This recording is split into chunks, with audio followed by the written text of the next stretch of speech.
The ship's moving more than it ever has when I've been on it.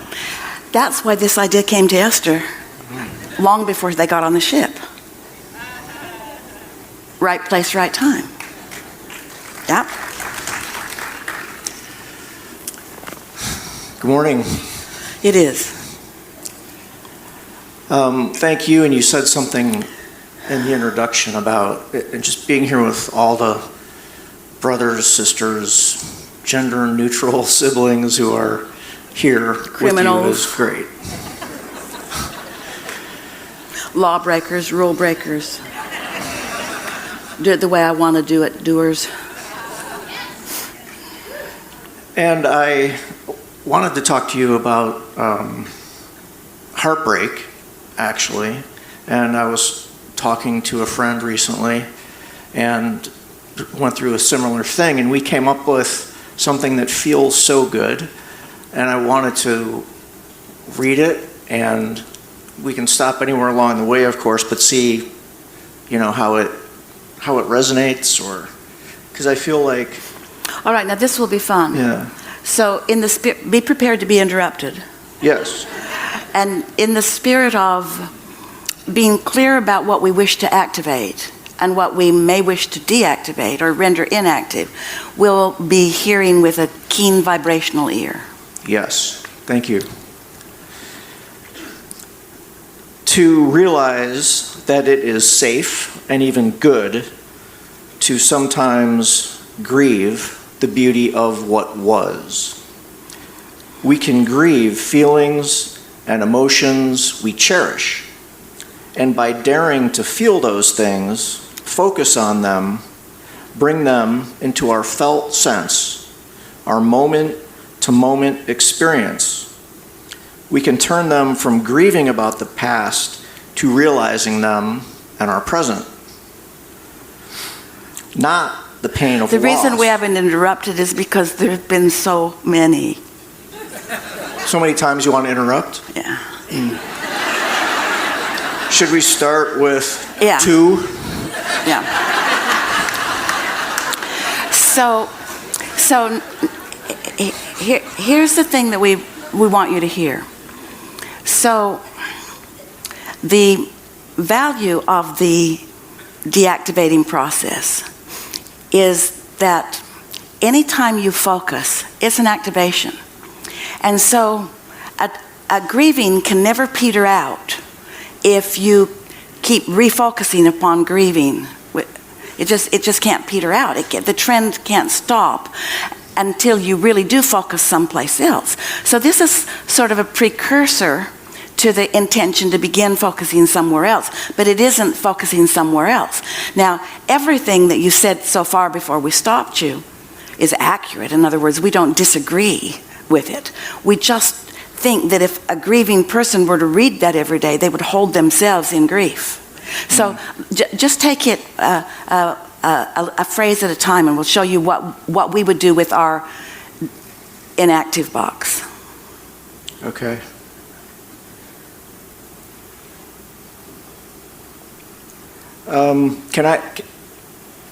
I think it gets better.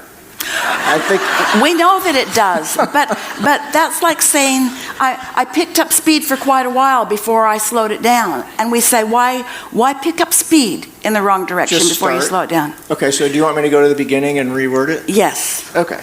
Don't reword it. We're going to reword it. You read it. We're going to show you the inactive box process. To realize that it is safe and even good. All right.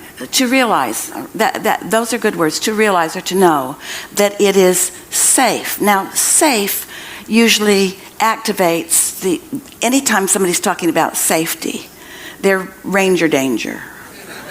And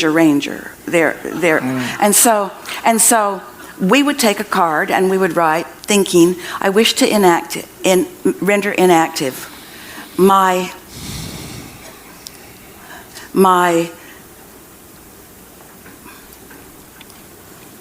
moments in time when I feel worried, which is a softer word. And then just drop in the box. with the intention that that's something that I don't need to keep active. Then you can just pick up in the sentence right where you were. What were the next ones? Safe and even good. Nothing to deactivate there except the even.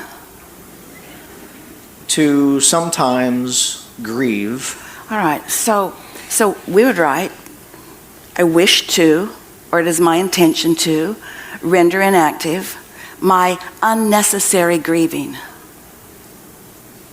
And then it might come up in another time because you don't really think it's unnecessary because you don't feel like you're doing it on purpose. But by saying unnecessary, because sometimes you milk it more than others. In other words, sometimes there's a real landmine that you step on that makes you really grieve. And sometimes it's because somebody else is grieving on your behalf and you're picking up on their energy. But if you were solid on your own train track, that wouldn't happen.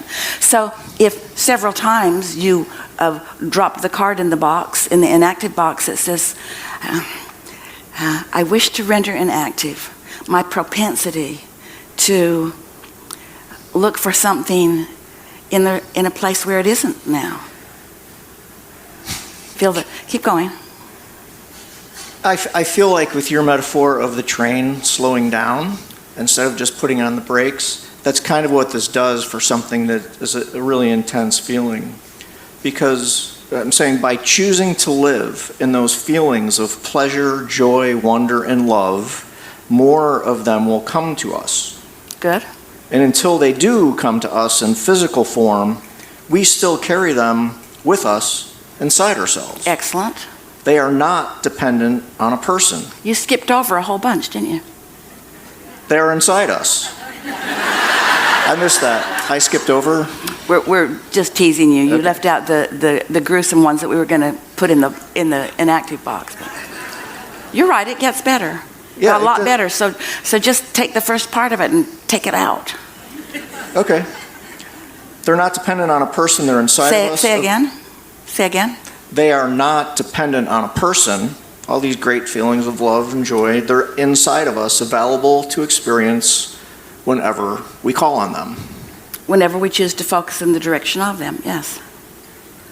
We know that there are some things that are a lot harder, and some of these processes that we offer feel really frivolous. Esther remembers going to the first seminar in a hotel room after Jerry made his transition, so he wasn't there. Mm-hmm. And everyone on the crew was just doing what they always did. And somebody put the music on and somebody else did something else. And that made Esther mad at every one of them. Because if they were suffering, they weren't showing it. And she didn't want them to suffer, but she didn't understand why they weren't. Because she was seeing through the eyes of suffering. And so when you're there, you gotta go with it. It's like, if you're in the ocean and the tidal wave has you, it's better to relax and just let it take you than to fight it, because it'll make you exhausted as you're trying to fight it. But as long as you're clear about where you're going, and we can feel from you that it's gotten better, but not better enough to cease the discussion about it. Right. Yeah.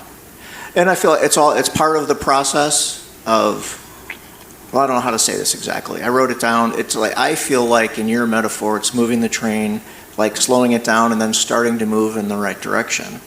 And sometimes I'll wake up in the morning and it's going the wrong direction again. The thing about writing it down and using it as a tool rather than letting it come to you spontaneously so that it's a new and improved tool every day, is that that first part, you're going to activate it every single time you read it because you felt something vivid when you wrote it.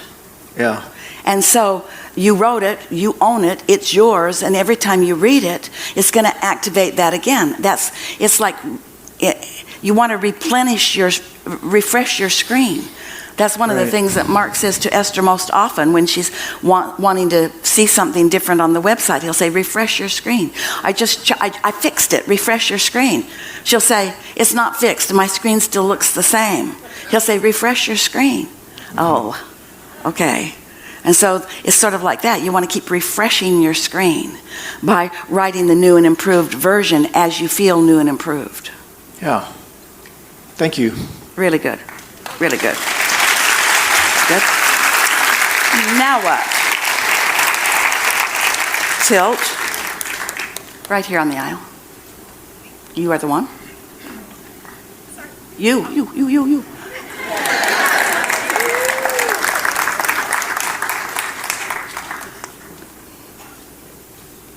Wander this way.